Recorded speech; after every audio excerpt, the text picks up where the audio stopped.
Had my coffee as well. I can't understand him. I mean, he's first thing in the morning, but he should have his coffee, obviously. The one of will say, Dingen Magena. All right, gentlemen. Yeah. Good morning. Good morning. Good morning. Good morning. How are you doing, Mr. Ade? I'm doing very well. And today I'm going to be pretending to be Julden Jai. I hope people won't notice the difference. Julden Jai. Yes. I mean, Mr. Moj Ade is pretending to be your Julden. Yes. Yeah. So, well, am I pretending to be Ade? You're pretending to be me. Yes, because you know we'll have him for the newspaper review. So that's it. Just pretense all around. Theater. Absolutely. There's no pretense here. Once you are there, you are the one there. It's your body that is there. Yeah, so, good morning. We're saying hello to our viewers. I mean, in the U.S., yesterday was a very hot debate. I didn't watch the debate. I was on heavy eye, so I couldn't watch the debate. I went to bed very early yesterday. I was not feeling very okay. It was fiery, it was nasty, they hurled personal insults. Yeah. Very few people did anything that you would call politics, and both sides then claimed to have won afterwards. But it's probably a draw. I mean, they both I will not be surprised. Most of the bullets are from Donald Trump. No. He didn't get away with it this time. She fired equal number of bullets. I think he was quite surprised. Okay. Because I think Biden was always a bit kind of genteel. Biden was but, no, Kamala gave as good as she got, and some might even say gave more than she got. And in fact, many people thought she won the debate, but it's probably a draw. But yeah, she gave bullet for bullet. The world is so fascinated about the U.S. election, but for me, I am more concerned about our 2026 election. It's a long way away. Everybody, the U.S. one is this everyone year. and your problem. No, the US I've seen a lot of people so concerned about the U.S. election. The debate, even my little brother was at home. Oh, today is the debate. I'll sit and watch the debate the whole time. I was like, brother, I'm going to bed. I'm glad. I'm waiting for 2026 debate. No, I'm glad you said that because who is going to debate who? Balde. 2026. I'm glad you said that because in one of the forums, somebody commented that for the whole day I hadn't commented about the American one. And I said it's not the only thing happening in the world. Absolutely. We don't always have to comment on everything happening in America, but people in Africa have become obsessed by it. And I think people are following the trend. Let's be honest. I think the whole world would, because of America's position in the world. When America sneezes, the whole world will catch cold. So it is really the pivotal superpower outsized, if you like, position in the world. We are interested. Other continents did not, believe that. How do you know? Which continent? Do you want to tell me Russia believed that? Russia is a continent. Russia doesn't know a country like Russia didn't believe such a thing. How do you know? They're always interfering. They are modus operandi, and the way they handle their governance, you will believe they don't believe in those things. It doesn't work like that. Things? In a lot of things, they don't. We believe as Africans. No, what he's saying is that America is such an important country. I did not deny that. I'm not denying that. I accept. Yes. I accept. America, it's a great continent. It's a great country. Yes. You understand? Right. But at some point, there are other countries who don't believe that. Who don't believe what? What does that mean? Do you want to tell me Russia believes America is greater than Russia? Yes, Russia knows that's a fact. Okay, can you go into any money exchange here and get Russian rubles? No, even when it is the fact. They won't believe that. No. What you want to say is that Russia is a rival to the USA. Yes. Yeah? Well, that makes them not to believe that. No, it doesn't work like that. The truth is the truth. Russia, there's no Russian who thinks that their country is greater. You cannot just conclude it like that. No. You cannot conclude on behalf of Russia like that. On a global stage, Russia knows that anybody can pretend. That's why we keep saying that at some point soon, China will overtake. That's the pretense. It's not a pretense. China will overtake the United States. Russia isn't even in the equation about which is the greater. So do you want to tell me China believes America is the greatest country? Of course, that's why China keeps saying that they're going to overtake them. Because if you didn't believe somebody was greater, why are you saying I'm going to overtake you? Well, I think I think African countries are more overwhelmed when it comes to America, but not other countries. I don't know about overwhelmed. Okay, all right. But yeah. Let's move on. You won't believe, because you people, this mentality that you have, other people don't have that. Yeah, we're talking about reality and facts. Like I said, can you go into my problem exchange bureau and get Chinese currency? My problem Russian is currency? you cannot just say it's the reality.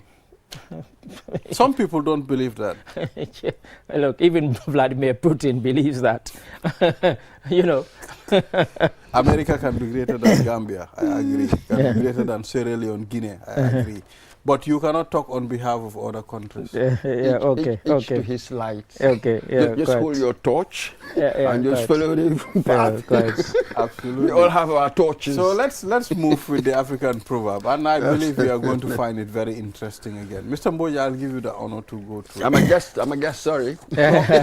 No, this is the other day I was a co-host. No, listen. Today I'm a guest. You are the guest. So you read it. You are the guest on this. No, Mr. Ade, don't read. No. I am the pilot driving here. No, I'm the one flying the plane. He's refusing to read it. So I don't want us to be stuck on not reading it. You the honor. Yes, it says, one who plants grapes by the roadside and one who marries a pretty woman share the same problem. That's why I divorced Therese. You know, Therese, is that true? I divorced her. Was she planted by the roadside? I divorced her. Oh, okay, anyway. Therese. Because I don't want to be having problems. So you take it then. So. Well, it's obvious. No, there's a reason I asked you. If it was obvious, I wouldn't be asking you. When she is beautiful, everybody wants her. It's telling you how people love beautiful things. Yes. I mean, imagine you're planting your grapes, you know, by the roadside, you know, and they look very attractive. Drivers will stop and pluck your grapes. Grapes. Imagine if your wife is beautiful and you leave her by the roadside. the Kololi road. So they share the same problem. The Kololi road, that's a big problem. But in fact, it's a problem. You go to work and you be thinking about your grapes by the roadside. You have to be very careful when you're interpreting this one. Because if your wife is watching, she's thinking, I want to hear what my husband is going to say. Is he going to say he married me because I'm ugly, because he doesn't want other men to come after me? You know. So, if you're a married man, that's a general problem careful how you interpret that's this a general problem. Mr. Then let's know how to interpret this. You know, with some of us, sort of influenced by a certain writer, I can resist everything but temptation. See? Quite. And a lot of men are like that. Quite. Yes, this is an interesting one. I suppose that now, in our sort of more feminist age, we'll have an issue with this kind of view of the woman. Oh, I'm like a grape. You think I don't have a choice? All men can come out and say no. It takes much more than beauty, really. But this is it. When I know that my wife is beautiful, obviously, there will be men who would come after her. That's to be expected. Enviously. Envious and stuff like that. But I know that I married her, I hope, I married her for much more than the beauty. Just the beauty. You see, this is the key. Then I wouldn't feel threatened. Maybe when I'm not reassured, I'm not confident, then you might feel threatened in this situation. This is very threatening. Having a beautiful wife, in a way, you feel unsafe. So I hope so. I married her for more than the beauty. Let's try to break this down. What is beauty itself? It's in the eye of the beholder. Indeed. Another man's food is another man's poison. Oh yes. You might think your wife is beautiful. But to another man, she is not. Yeah, I mean, I've gone to places where, I've pointed at somebody and said, oh, she's very beautiful. And people are like, what? What are you talking about? So it's a matter of choice. It's Absolutely. A matter of choice. Even though I will also say that when it comes to extremes, statistically, I think there are certain women, 8 out of 10 will agree. That, yes. Yes, when it comes to extremes, really, people are exceptionally beautiful or exceptionally ugly. Sorry, there is such a thing, even though some people try to deny it.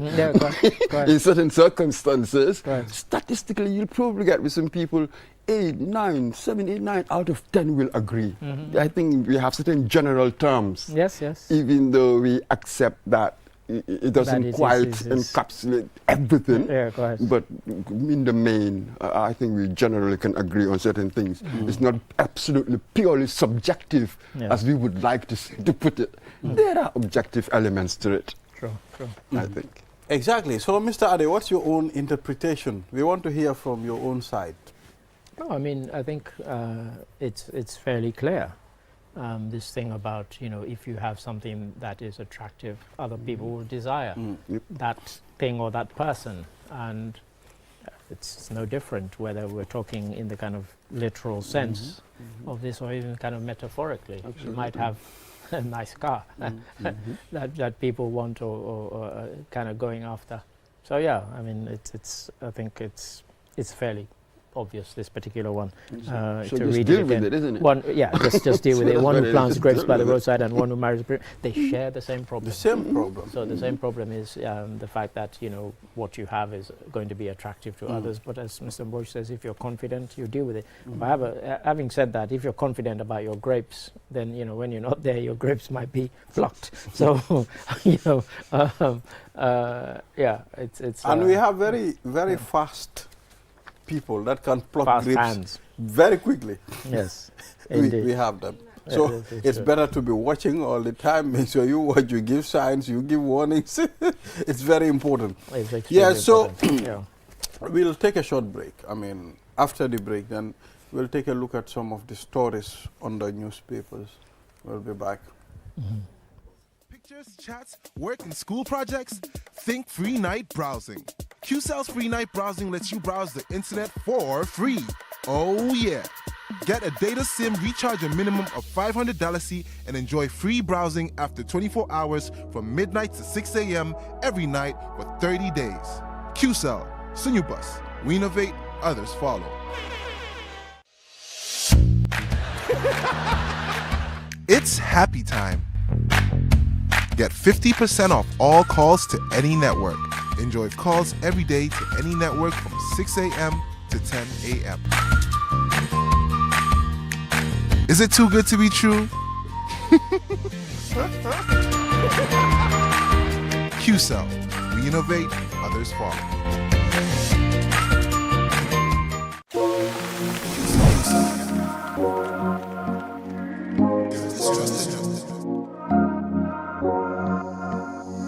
As the fastest growing GSM company in the Gambia, QCell has the widest 4G plus coverage in the country, 3 times faster internet speed than our competitors. So switch now and dial *335# and enjoy what true 4G feels like. QCell, Gambia's trusted network.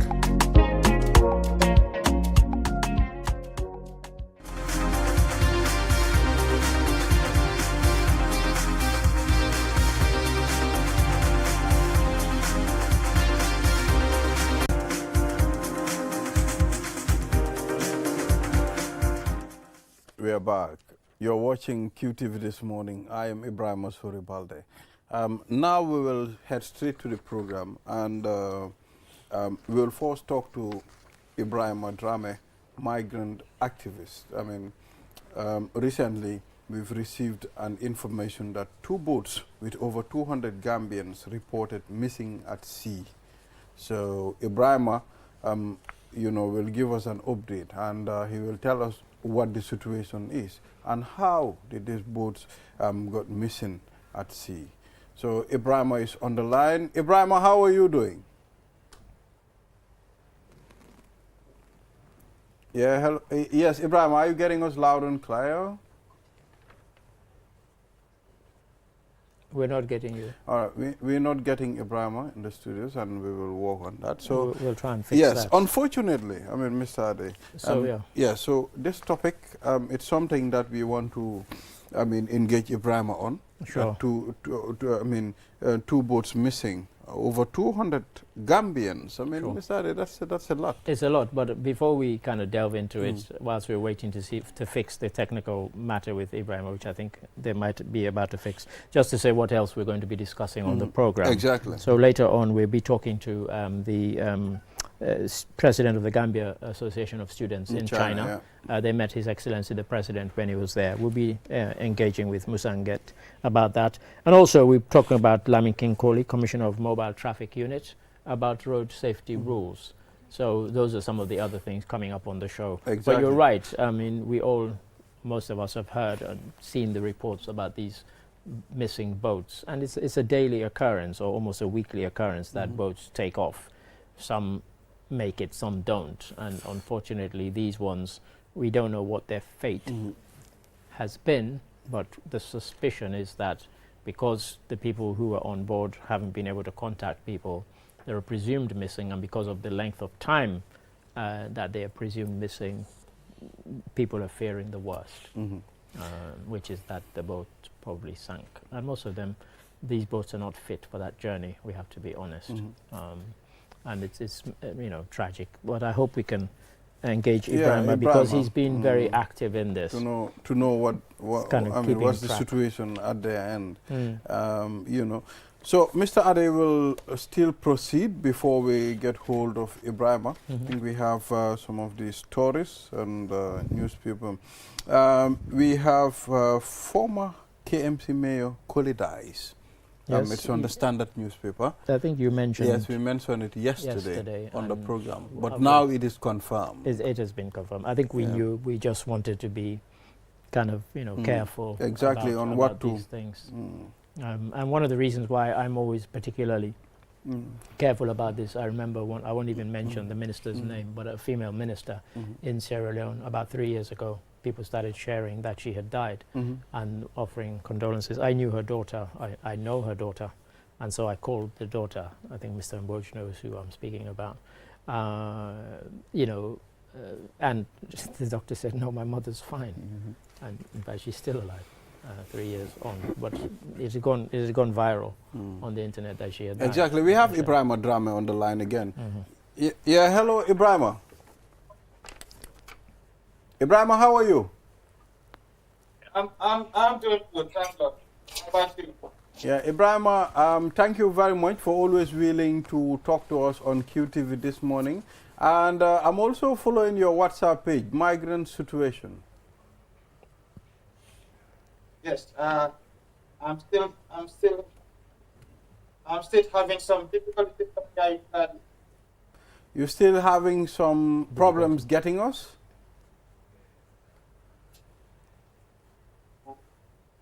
Hello, Ibrahima? Yes, what is very long here? Yes, can you tell us, I mean, what is the latest in connection with the 200 Gambians reported missing at sea? Yes, there was a different boats that departed from Gambia last month, I can say last month in August. There are a lot of boats departed. So normally, but at the moment, we understand that there was a 2 boats that are missing. The first boat that it's left from Nyomi, a place called Same. They call it Saminding. Same. But that Same, there was a 2 different boats that departed from there. The other boat also departed there called Same Koto. Okay, but the boat that departed from Saminding, it was on the 21st of August. The boat was departed from there. So we understand that in that boat, we normally we don't have exactly amount of people which are in that boat. But some guys I tried to speak with on the ground, they told me that nearly there are 180 people in that boat that departed from Same. Okay, but the other boat that departed also there from Same Koto was 171 people. So that 171 people, that boat also was in the sea, I think, for 21 days. 11 days. 11. So they go around Morocco and other places until they on that boat there are 23 Gambians, 23 Gambian ladies, 16 Gambian women, the total is 171. They are all Gambians. But those people, they came out in Buru 6 days back. And there's only one Gambian who died on that boat. So these are the two boats that departed from in Sami. So the first one that departed on the 21st is the boat that is still missing.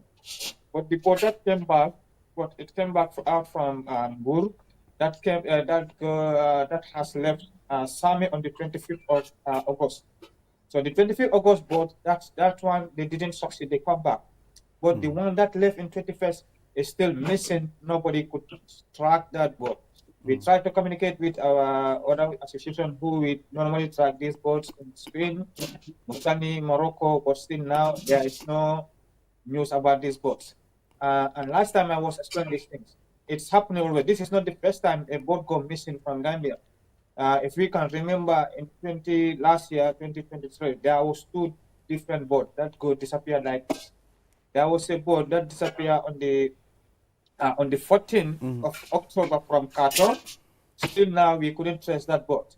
And there was another boat that departed from Khartoum on the 19th, the same disappear like this. And in 2022 also, there's another boat that departed from Gunjur, the same thing with more than 200 people. So at the moment, this is the fourth boat that departed from Gambia. Nobody could trace them. They are all missing still now. And all those four boats, we can say nearly more than 800 Gambian people lost on the sea without tracing them, without knowing them where they are or where they go. Yes. Because at the moment, the other boat that departed from Bur also is the same problem. In Bur boat, there are also a lot of Gambian people. That boat also departed from Gambia, we understand, in Gambia, in this place called Bakau. But at the end, they didn't depart from there, I think, with the security issue. So now there are people take them from Bakau, they take them from Bur, so that they can take the boat from Bur. So, but these people, the time they go to Bur, because I even know one guy is from my same place with me. His parents are calling me every day. But normally what I tell the people that in a boat, normally for me, because I experienced this kind of boat issue, when the boats go until 15 days, I don't have any information about the boats. I know the boats is no more. That's what I tell their people. I think it's hard though to understand. But the boats cannot be in the sea for 15 days. It's never possible. You cannot be in the sea for 7 days without food, because those boats, they put their food, the food and water they have and the fuel they have is only for 7 days. Because normally what Gambian says, 7 days journey. So those 7 days, okay, if the food is finished or the water is finished, 8-9 days, maybe you can still, even you are starving, but you can still manage to survive. Because some boats go 11 days, people survive. Some can die, maybe 2-3 people lost their life. But yes, but a boat cannot go for 15 days, 20 days without tracing them and without us not seeing them. No, these things are happening now. At last month, there was a boat that departed from Nouakchott in Mauritania. That boat has, we have seen that boat in Dominican Republic in South America, more than 8,000 kilometers, because that boat was, they have an engine failure. So the time they have engine failure, so it's just the wave and the wind that is pushing the boat until it came out in Dominican Republic just last month. 2 months back also, the same thing happening. There's another boat that departed also from Mauritania. The same thing happened. They also have engine problem. So the wind and the wave push them. They also come out from Brazil. Wow. So you see, those places are far, 7,000-8,000 kilometers away from West African coast. So these are the problems. So the things I try to understand now, and my colleagues, we work on this thing. So what we see now, these boats are not alive. Those are the things I tell their parents, but they cannot accept it because they tell me, Ibrahim, we don't see, like in Mandinka, where this boat pulled up.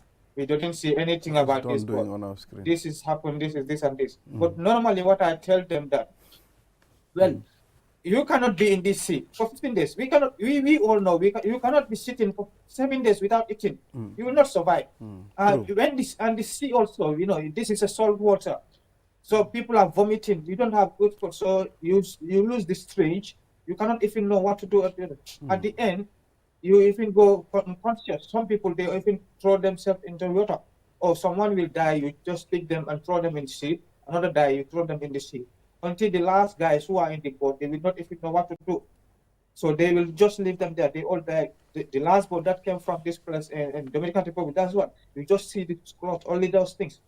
But normally, how we find these things, because for some people they have their identity cards. So when you have that identity card, so when the authorities find them, so they send them to our main office like IOM or Alarm Point Sahara or Alarm Point Mediterranean. So normally we try to find out, okay, these people are from this place in Gambia. Now we call someone Gambia, can you go to this place and find out? Then we try to communicate with their family members. When did you last year people tell you that they are going for this pathway? Or which day they take the boat? And that's the things we normally know, okay, this the person has left here and he got. But to tell you the truth, these Gambian, those people who are taking a boat from Gambia, it's just a disaster. People, we need to try and understand this. We need to stop this big way. It's not a solution for us. Yesterday there was another boat that capitalized in Senegal. Normally, because I was in the holidays at this moment, I'm just following. But yesterday I get called more than 300 people. Ibrahim, we hear that the boat sank in this coast. Yes, I tell them it's something happened. It's something real. But for me, I'm not in because I have a WhatsApp forums about 26 WhatsApp forums and other things. There are a lot of Gambian, Senegal, Guinea-Bissau, other. Every day I come out to explain this is what's happening in the sea, this is what's happening in the Sahara, this is what's happening in the land. So we try to discuss, but people are not listening. To take a boat from a Gambia, you only have 5%. Every 100%, you have a 5%. So that 5% you can live. But the 95% you have, you cannot survive. It's not possible. Ibrahim, so can you tell us? And the problem now is, in Algeria, yes. Okay, Ibrahim. In Algeria, when you see there are a lot of boats that are entering in Spain at this moment. But those boats, when you see the number of the people they put in the boat, you will see 16 people in the boat, 19 people in a boat, 12 people in a boat. They have a lot of food. They have a lot of fuel. Their engines, they can take 110 horsepower. But in Gambia, you will see they put 200 people in a boat. There was just 10 days back, there was a boat that departed from Tangier. It came, he reached in Canary. 204 people they put in that boat. I was so mad on that day. How can you put 204 people in that kind of situation? The engine, they are giving them 60 horsepower. How can 60 horsepower take 200 people? And you are putting fuel. How many fuel of gallon? How many kilometers that fuel of gallon is? The water you are putting them, the food you are putting them, each and every one, how many kilo? If everyone is 25 kilo, how that heavy is. So these people, this agent, they are not calculating all these things. The problem is now, so when they just push you just go. So the agent's back, they cannot even know. The only thing, when the family call them, they put pressure on them, we don't hear our people, they cannot know because they don't have anything. Sometimes I come out, I tell these people, I cannot stop this bad way. The Spanish cannot stop it. The Italian cannot stop it. European Union cannot stop it. They just trying our best. But the reason I'm doing this thing, I just want to help my people. True. And you are the agents who are taking these people. They all know that they are risking their life. But help them. Normally here in Libya, when you are leaving Libya, coming here, they have GPS. Now the world is advancing. Give them GPS. Give them their electronic. If in me, you can call me. I will be here. I can communicate because normally I help a lot of Gambians in the sea here. They'll be in difficulties. I will receive a call. Ibrahim, we are in this kind of situation. We try to communicate with the alarm pod. We find their location. We see which rescue is, because in this Atlantic way, there is no rescue on that place. Until you reach Spain, the Spanish can come for you. But around here, the rescues are everywhere. This is the problem. That's the difference. And here is very short. Just 2 days you are in Italy. Or 1 day you are in Italy. Or you will even go inside the water. Before 6-7 hours, the rescue will pick you. But that place, there is no rescue. You just risking your life and going. You don't have GPS. You don't have any satellite mobile. Because this satellite mobile, when you call them, you call me now. I will just receive the call. I will try and locate you. I will try and communicate with the alarm phone. We locate you. Then we can see, okay, these people, they are in the Mediterranean Ocean. Or they are in Senegal. Then what we can do now, just call the Senegalese authority. There is a boat in this kind of location, this longitude, or this latitude, there's a boat, they are in a disaster, there's something wrong, the boat has a problem, or the engine has a problem, this amount of people are there, they are from this country. Then they can try and locate you and rescue you. But on those areas, those are the things that are not there, and these disasters are happening, and these disasters will not stop happening. Even the government side, I don't talk not about that, But even these of job opportunities and other things, Gambians now, our mentality, not only in Gambia, but totally in Africa. In Senegal now, people are coming from in India, Pakistan, Nepal, anywhere in Comoros. Now they are coming, just like Gambian. When there's a way in Libya, every Gambian go. There's a way in Morocco, we go. In Tunis, we go. True. In Senegal also, people are coming from all over the world just to come there and take these boats to go. Every day I get a call here, more than 300 from different nationalities. Somalia, Ethiopia, people are calling me today. Ibrahim, I want to take a boat from Senegal. What I tell them, I'm not in Senegal, how can I help you? I don't even know these agents. The only thing I come out, just to explain my people, this is what the way is. If I told you this year, thank you, Ibrahim. Thank you very much. Boat missing. Thank you. 29 boat, 23 boat that's missing are all from Mauritania. Okay, all right. Mauritania 23 boat. Ibrahim, that's definitely you know. 4 boat is missing in Senegal, and 2 boat is missing in Gambia at the moment we are standing. So these 29 boats, normally, is not getting I can say, because last month it was 6,000 plus. We have the data we have from the Spanish authorities and the IOM and the Alam Pond Sahara, about 6,000 nearly. But now, just in this month, we have lost about 3-4 boats. So now when you see it, from January to now, I can say nearly to 7,000 people has lost their life.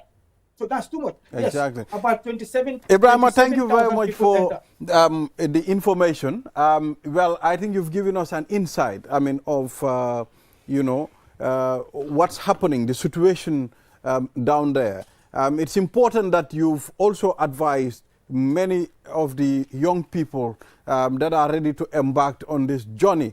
They only have 5% chances of surviving. You know, it's important for us to change the mentality, the concept sometimes.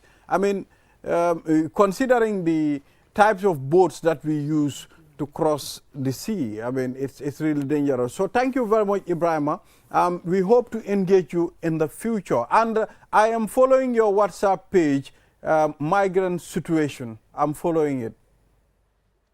Thank you. Keep up the good job, Ibrahim. Thank you. See you guys. Thank you. Thank you very much, Ibrahim there, Ibrahim Drame, giving us an update. Mr. Ade, it was important for us just to allow Ibrahim to delve into those things because they know their area, they know what's happening there. But he mentioned something very important, 15 days at sea. They are no more alive. The chances of survival is very slim. Chances of survival are slim, but as tends to happen, if one of the people on there is your family member, you will be hoping that maybe they were picked up by a boat, that they were rescued, and that that's the hope that you will cling to.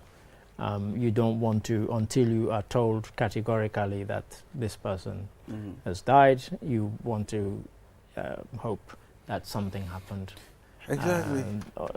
Of a positive nature, but Imagine he's right that you can't survive beyond a certain number of days at sea. But people ending up in the Dominican Republic can survive and Brazil. when it is offshore. maybe when it is not inside the sea, in the sea, you can survive on land for 15 days without eating. But considering the situation and the condition, the salt water, some people cannot survive certain situations.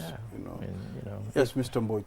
Well, my key takeaway here is that for how long we've had all kinds of awareness campaigns to do this, to do that, yet it appears as if the numbers are going up. The message is not getting through. So how do we re-strategize? What I get from him, he said it, we cannot stop it. It was an extraordinary admission. The British cannot stop it. Spanish cannot stop it. It seems nobody can stop it. Governments can't stop it. So all that they can offer is what? Rescue services? And advise people. What does advise mean? This is what we're talking about. Not to embark. If at all, it's left to them whether they will embark or not. If you hear that you only have a 5% chance of making it and you still do it, what else is there? Yeah, so exactly. We have Musanget, President Gambia Association students in China. Recently, they met the president, His Excellency Adam Barrow. So it's important for us to at least hear from them where the discussions, and of course, what are some of the things that they would like the government to do for them. And, you know, it's important to know their situation as well in China. Yes, so we have Mr. Nget on the line. Good morning, Mr. Nget. It's good to have you on QTV this morning. How are you doing?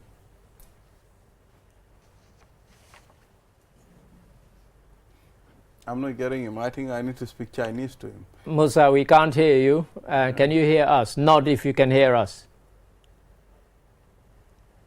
Okay, you can hear us. Yeah, we can't hear you. Okay. So can you try again and say something, and we'll see. How do you say hello in Chinese? I think Mr. Kao, ni hao. Ni hao. Ni hao. Ni hao. You should have learned that before you came on air. Okay. But whilst we're trying to get Musa and Get, I can just say very, very quickly that our colleague Jennifer Sonko spoke to them, and she was there when they met His Excellency the President. And they've got lots of things that they wanted to raise with His Excellency. And Musa, once we get speaking to him, I spoke to him earlier this morning, he'll tell us what conditions are like there. And they've got lots of interesting things there. He's doing a PhD in epidemiology, so he'll be there till 2026. He didn't quite have the numbers, exact numbers of Gambians, but he estimates there's about 150 of them spread across. Yeah, we have the main headline on the Standard newspaper. Activists asked Assembly to inquire allocation of state lands. I am pretty sure they're still talking about the, you know, the allocation of the state lands to they're intending UDP party leader and the President Adam Barrow and some of the family members.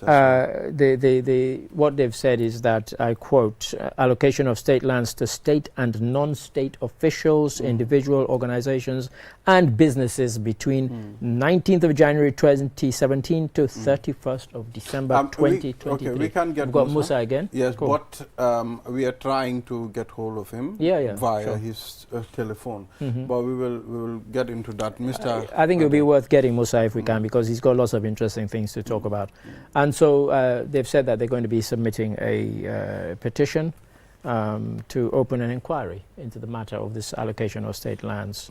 And as you said, you know, there have been lots of allegations about how these lands were allocated and whether proper procedure was followed, because state lands can be allocated. But there should be a due process. The due process, and there were allegations that certain steps had been jumped. You shouldn't muffle some of the steps. That's right. So you know, they issued a press release which ends by the dream of a better Gambia that we deserve rests on the roles of citizens to ensure that the principles of good governance, human rights and the rule of law are respected and upheld by public institutions and officials at all time. I'll rest there. So that's one story. We wait and see how it develops. Exactly. Senegal ex-PM Prime Minister Bah plans to form new political party. What happened to Benno Boko Yakaar?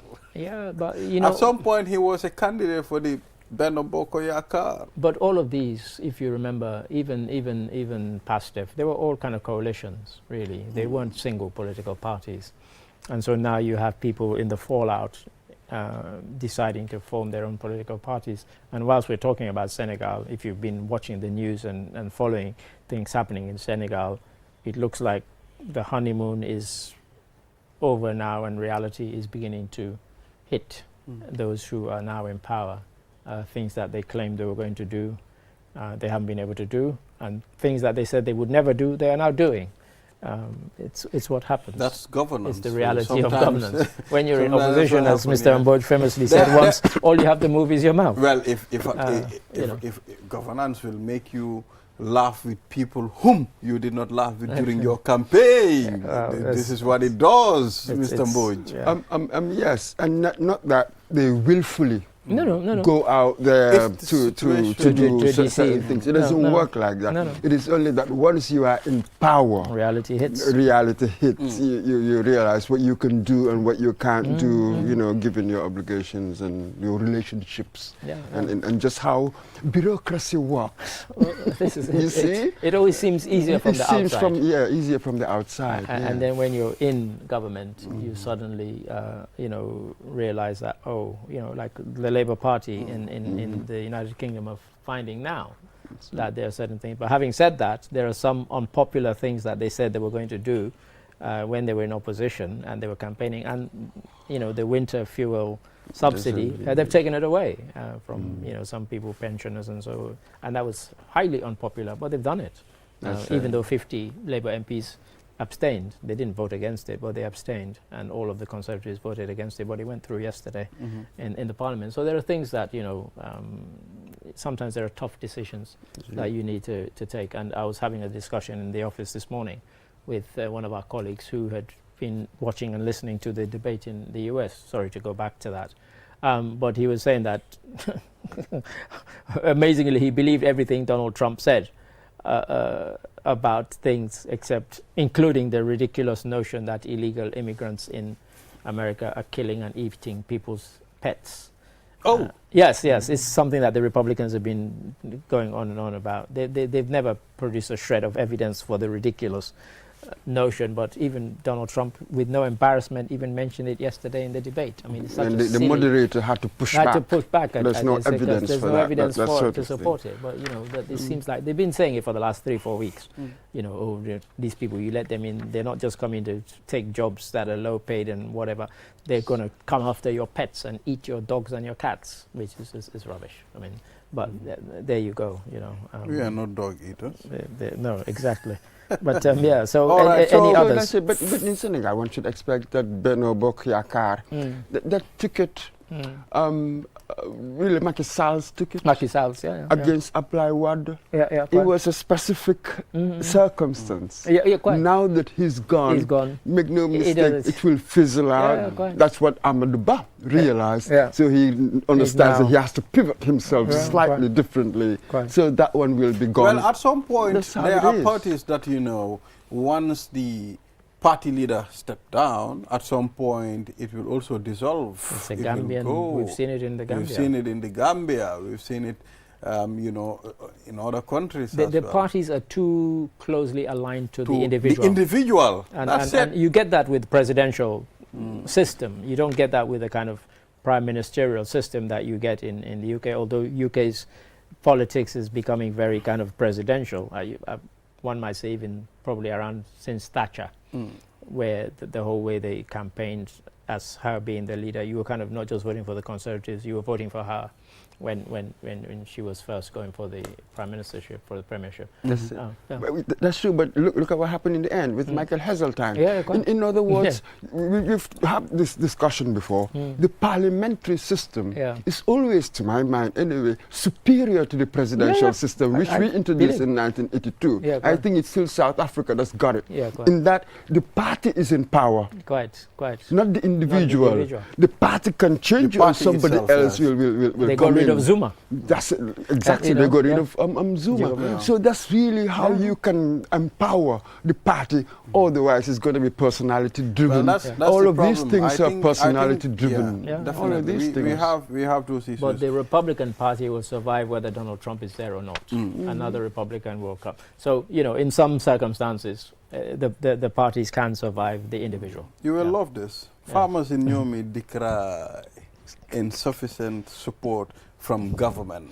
Decry. Do they decry or do they bemoan? But in the Gambia, we love these ancient English terms that nobody, you know, somebody doesn't die, you talk about their demise, you know. But yeah, they want support. They're always asking for support, even though we get subsidies for fertilizers and so on. It's never enough. They'll always want more, and I'm not sure what they're asking for specifically this time, but there's always a plea that we could do with having a bit more. Okay, Mr. Mboj, I'll allow you to go. I'm in a haste to get Mr. King Koli on this platform. So at this point, we will say bye to you. We are just going to dañ la def jiko jola. And ñu jamfala nga dem. And also I'm in a haste to be elsewhere actually. You ne poli ade jamfa why jola ñore jamfa dañ la, you can leave. So we'll take a short break. And I hope we're going to keep trying to get Mr. Drame in China. Mr. Nget. China. Mr. Nget in China. Because there's still a connection problem. Okay, but he could hear us. Maybe we should just let him. If China wants, we can borrow them our networks. We have better networks. Yeah. So we'll be right back after the break.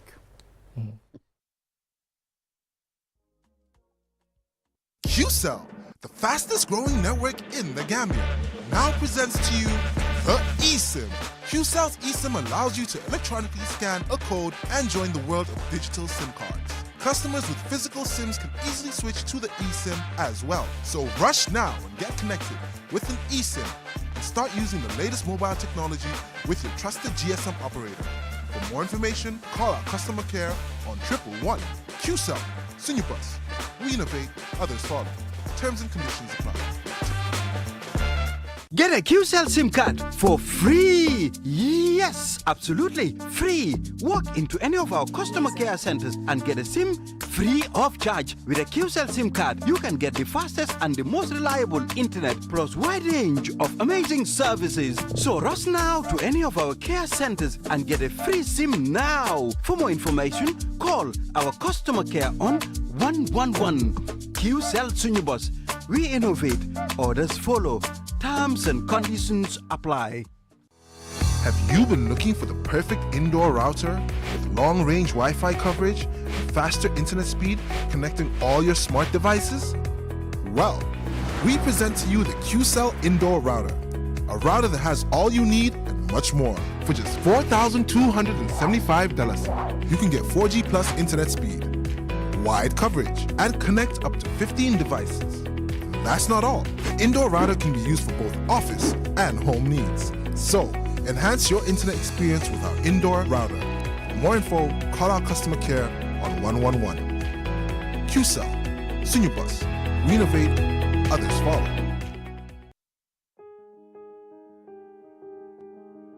With so many things to do in a single day, it's important to have a network you.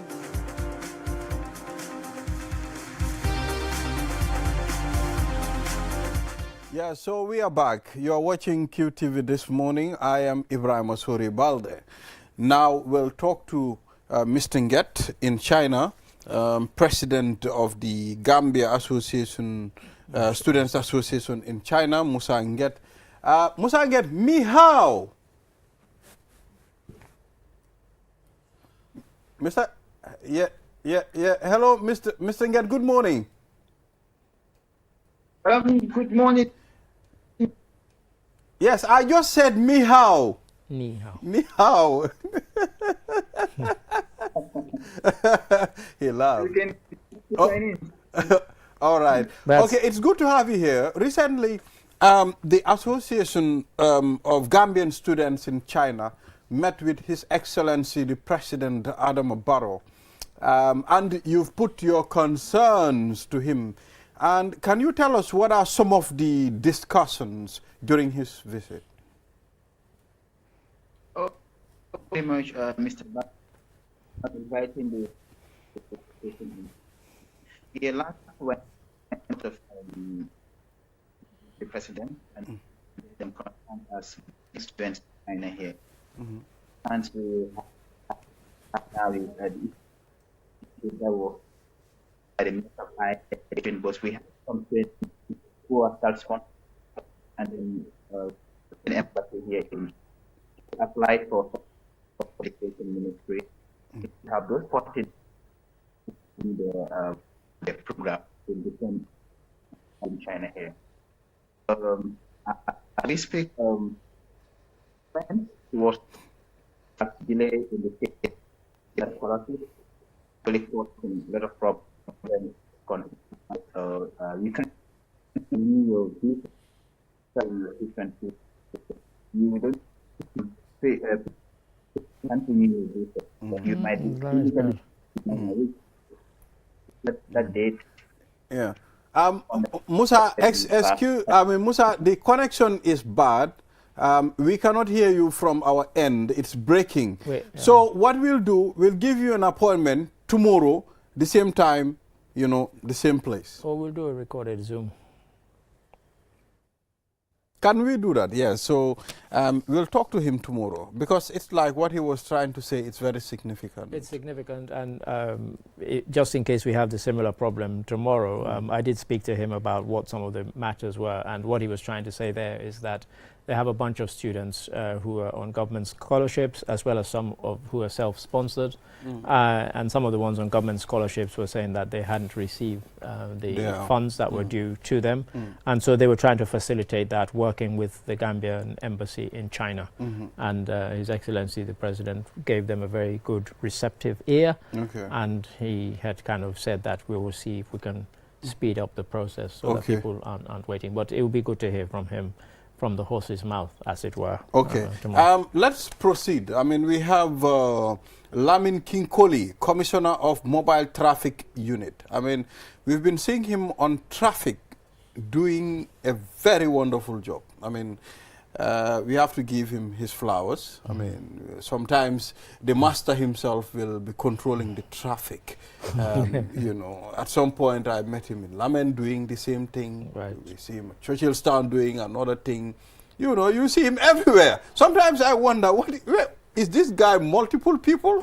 You know. So King Koli, it's good to have you in the studios. How are you doing? Thank you very much.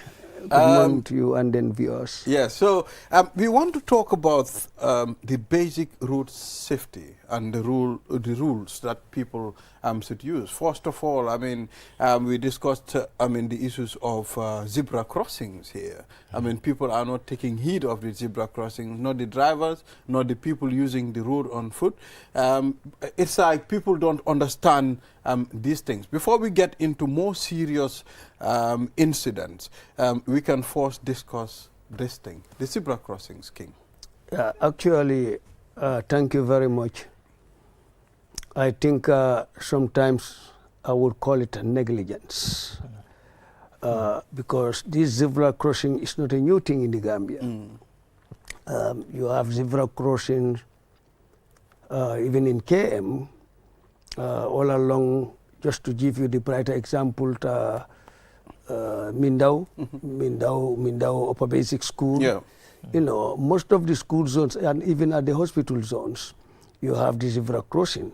There are procedures how to cross those zebra crossings, because if it says if a pedestrian already steps his or her foot on that wide lane, all vehicles should stop and allow the pedestrians to cross. But in as much as also the vehicles also drove along that white line before the zebra crossing, the pedestrians need to stop. And then all along we've been sensitizing people on these issues, and then actually it has minimized or reduced, if not 85%, of having accidents at the zebra crossing zones, because people are aware of that. With the new one at Batinadin, I discussed it with the director of National Road Authority.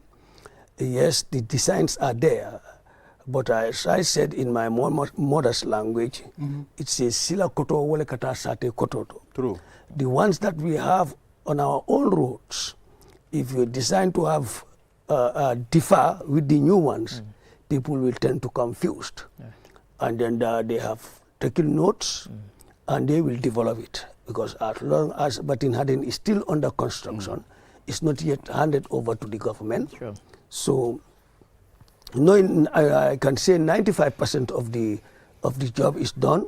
The 5% left are those things, and then you see the zebra crossing too. The law has catered for it, because you can classify them under Section 84B. 84B, that is neglect of traffic signs. Because they are traffic signs, they are there as a sleeping police, they are doing the job of the police, where the police will say a vehicle stop, raising his or her hand and say the vehicle stop and allow the pedestrians to cross, or ask the pedestrian to stop and allow the vehicle to stop. Those marks are there for that. And they are also covered by the law. I mean, Commissioner, you know, one of the things that you've touched on, you said this zebra crossings are not new to the Gambia. And yet, as you mentioned, along Bertel Harding itself, there are many instances where you actually have policemen at the zebra crossings to ensure that mainly to ensure that drivers stop. But also, you have instances where the pedestrians, they're only 2 feet away from the zebra crossing. Yet instead of coming there and crossing, they'll be crossing just, because I see it every day. Before the zebra How do crossing. we educate both the pedestrians and the drivers that, look, hey, driver, when somebody steps, you stop, and B, for the pedestrians, just walk those 2 feet and cross at the right place. How do we get to that position? Because that's what we face every day. Actually, that's what the police are doing. That's why the police are based at the zebra crossing, to teach the people. You learn from them. You see the signs that they are giving. That's why we cannot leave everybody, because our fundamental role is to protect life and property. Those zebra crossings can be there and say, let's stay away. But nonetheless, despite the fact the zebra crossings are there, the signboards are there, yet still the police are there to teach the people. It is the people who should change our behaviors. It is our people who should learn and make these programs vital and important. Because the NRA, plus our office, the police and other stakeholders, paid a lot of money to this radio TV station to sensitize people. Let people use that. And not only that, just day before yesterday, I was with the hotel school. People call me to universities, too many people, to teach them about the traffic routes, the traffic act, and the causes of accidents, and how to prevent those accidents. So this should be a continuous process to educate people. Yeah.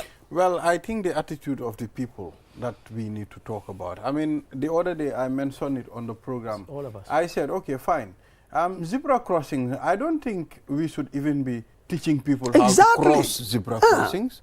You know, we've seen it in developed nations. We all understand, okay, zebra crossing is for people to cross. But it's a death trap in the Gambia. Yeah, because for many people here, and I think the Commission has kind of touched on it, for many people who are driving here, they know that, they think it's a place for people to cross. They don't know that there are rules. And he said it, the magical word, as soon as the pedestrian steps foot on that, a vehicle coming should stop. Immediately. Immediately. Well, but they don't. There should be an understanding. I mean, if at all we can see that first image, the image that the previous image they saw, people crossing using the zebra crossing. If we can see that on the screen, okay, that's exactly. the zebra crossing there. Yes. The thing is, where can I stop, King? Where can I start This is it. Thank you. Yeah. This is the observation I made. Yes. Yeah. That's why I brought in that Mandinka proverb. Yes. You see this zebra crossing, Yes. there should be 2 lines. 2 lines. Leading 5 up to meters Yeah. Okay. before zebra crossing.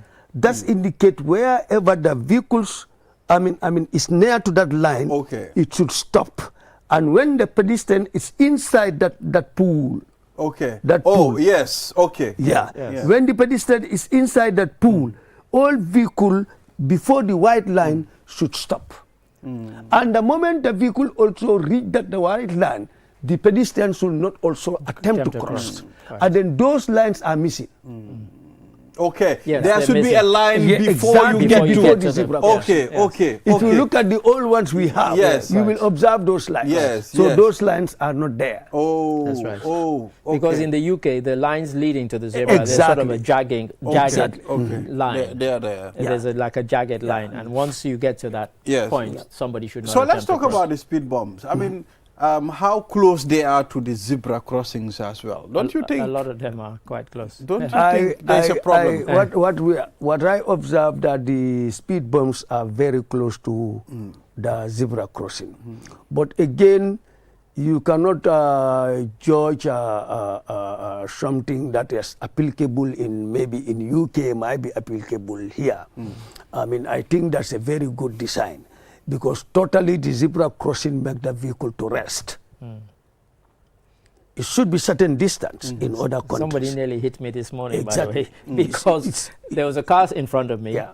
that stopped at the zebra, and we had just gone over the speed bump. So I had just, my tire had just cleared the bump by Yes, that. the bump. And then the guy behind me Oh. of course, he was now on the bump. On the bump. This very morning. This very morning. Yeah. So King, you think it's a good position where they station the speed bump? Yeah, if you look at it, it's very close to the zebra crossing. But as we said, the attitudes of some of our people here, if you make it so far, it will not pay any dividends. Okay. Because the moment you cross the speed bump, you will just add. So, but how it is, the moment you just climb on the speed bumps, you will not have that much speed. Where you can hit someone. That's a good so point. I think that one is good. The only missing thing is those straight lines, the 5 meters before the zebra crossing lines, and then which, but of course. What about if a truck is plying that route and you get to the speed bump? Now you have to leave the speed bump direct to the zebra crossing.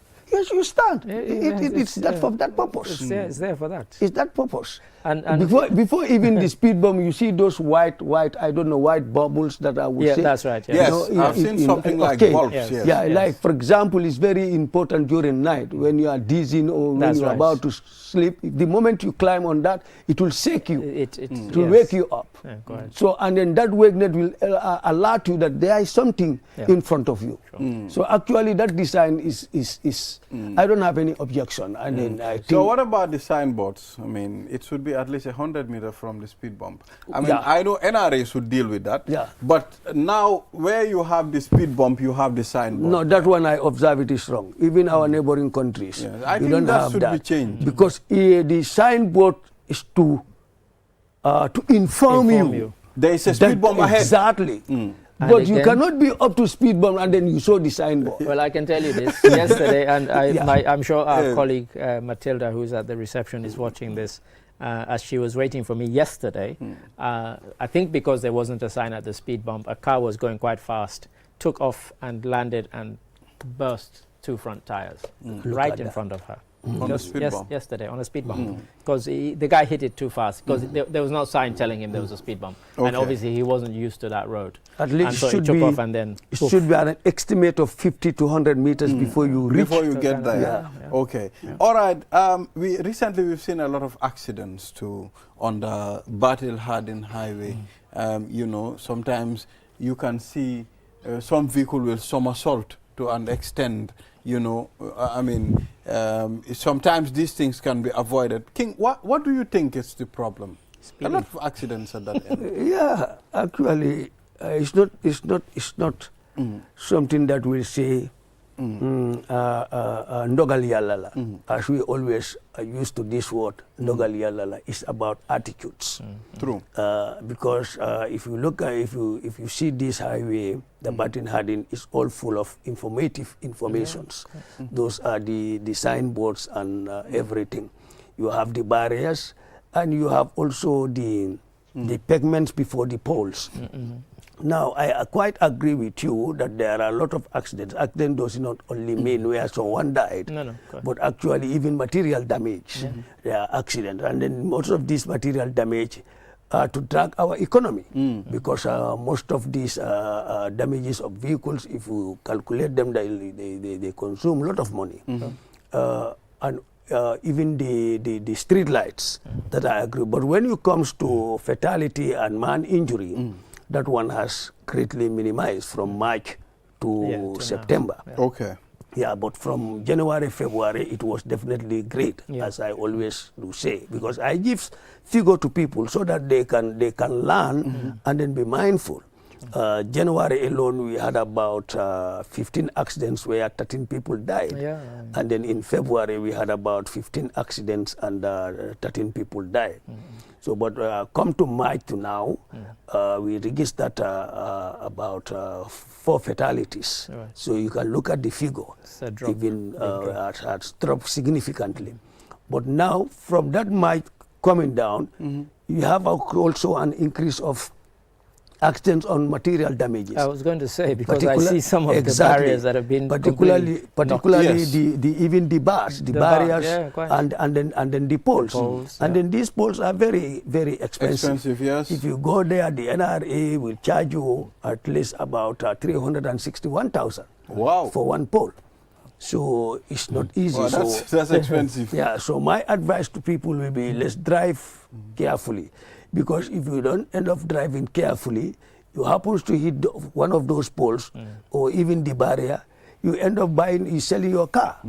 And then even some of the cars cannot even complete the payment. 300,000. Exactly. Yes. So those are the the issues ones. of reflectors, I mean, on the highway too, I think we need to talk about that. The new highway, there should be a lot of reflectors, and on the speed bumps as well. And at the same time, the roundabouts as well. Yeah. And King, there is a problem that we have. Most people don't understand how to use the roundabouts. Yes. We've seen many people crashing into them. We don't know, people don't seem to know where they should give way.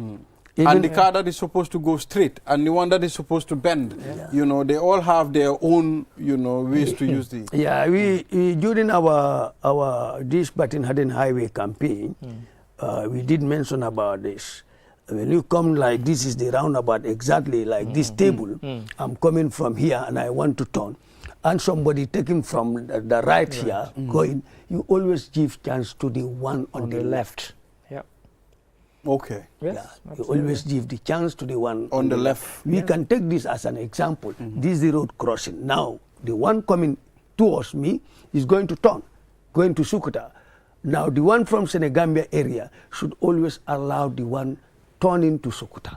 Always give the traffic to the left on the roundabout. Okay. Okay. Yeah. It's a simple one, but people don't observe it. It happens to my car. I was driving and then this guy was coming from Senegambia area and I was turning, going to Sukuta. He just hit my... Oh my God. You bumped into King Koli's car. You are dead. In fact, I was so angry I couldn't talk because I just said, look what happened to what you did to my car. He said, no, you should have stopped. I just keep quiet and enter my car and then go. Oh. You left him? Yeah, I left him. What can you do? Ignorance. Right. So, Commissioner, you think you are right when you're wrong. In terms of data, are there more accidents during the day or night? And I'll tell you why I'm asking this particular question. Yeah, around here in the greater Banjul area, particularly KM, here the Senegambia road, we have more of accidents in the night time and early hours of morning. Right, okay. Yeah. Now the reason I ask this is because I want to invite somebody from your unit to join me.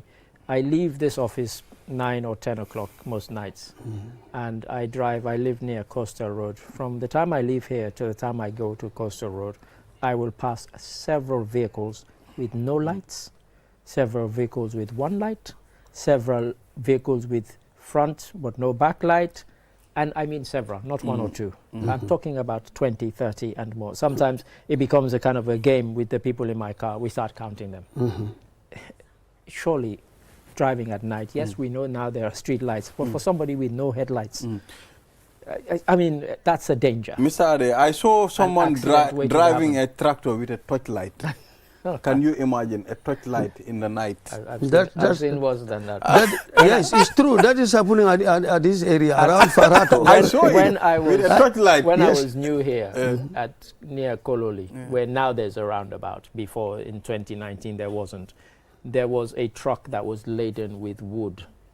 There was a guy sitting on top of the truck with the torchlight because the truck had no lights. I couldn't believe my eyes. I wanted to film it. It was late at night, around 10 o'clock. Sometimes it's and the guy was pointing to the it was so weird. I was thinking... Now, let me just come there.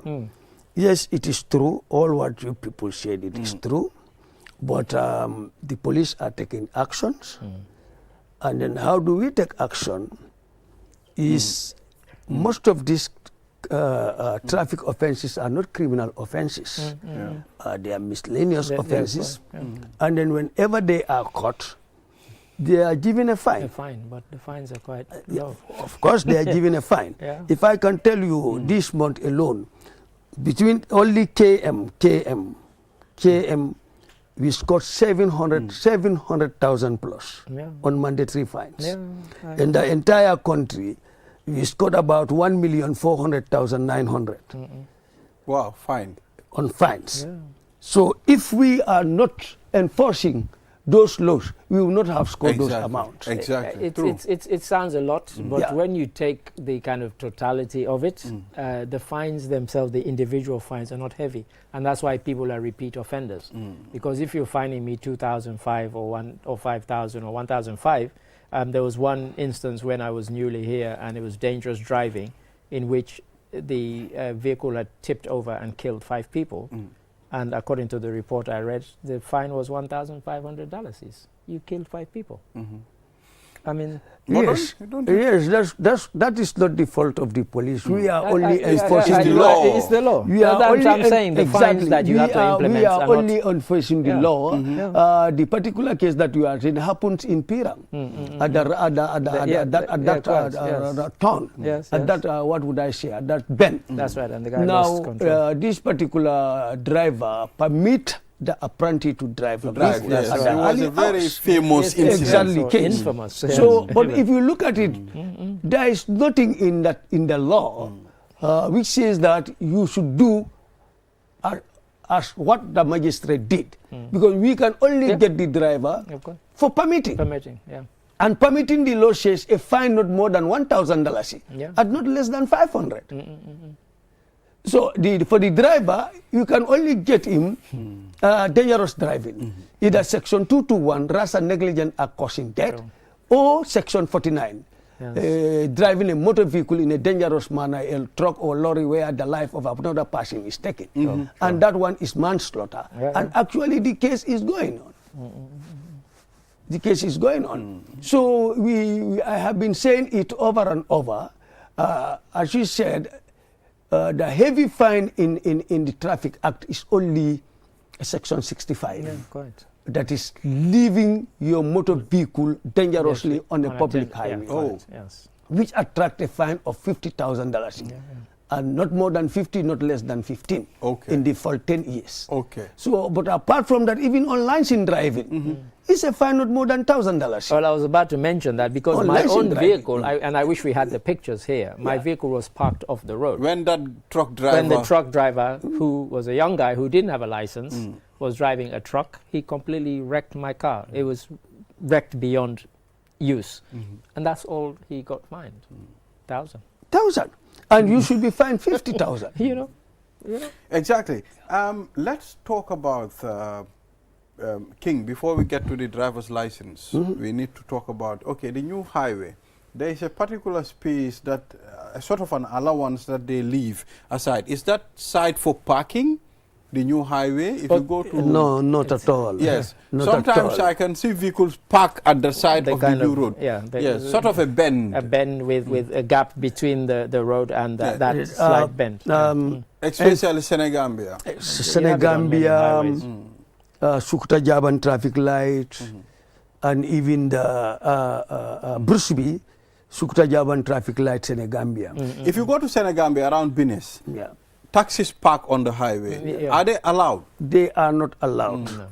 This Batin Hadin highway from Sitting Corner down to Airport Junction,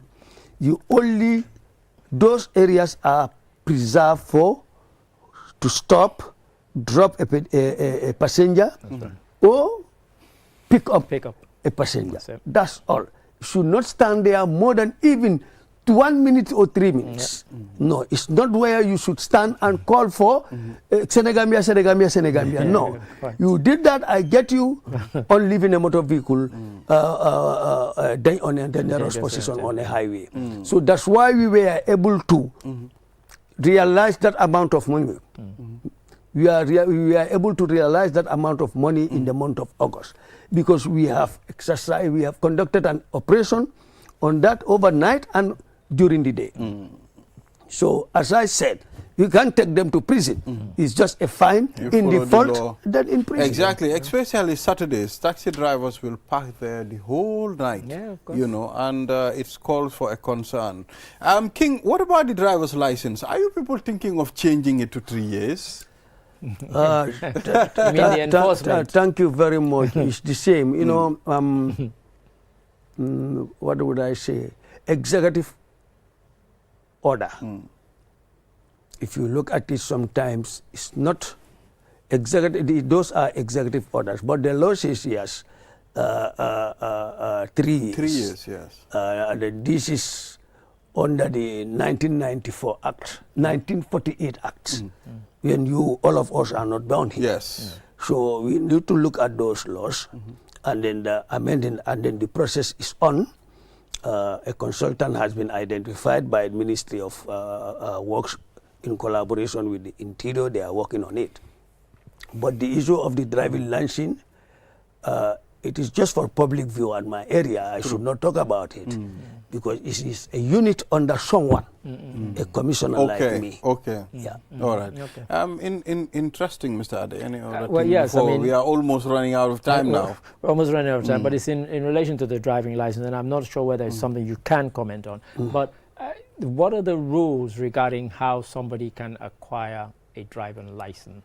Do they have to go through a recognized body that tests them and their competence and their fitness to drive? So they have to have done the theory and the practical, and it's been noted before. And the reason I say this, and I know people who are watching this who told me themselves that they just sat in their house, they gave somebody money, and they got a license. I mean, I said they should have been ashamed to tell me this, but they did. But it obviously shows that you don't necessarily have to have taken those tests to get the license. Actually, what is the truth? Yeah, quickly, as I said earlier on, but I will try based on my experience because I worked on the licensing for 11 good years. There are ways and procedures how to obtain a driver's license. Right. One, for a first time applicant, you need to apply for a learner's. Right. Yes. Valid for 3 months. After the expiration, you go for the second one. Same learners for another 3 months. Okay. After that expiration, then you go for the third one.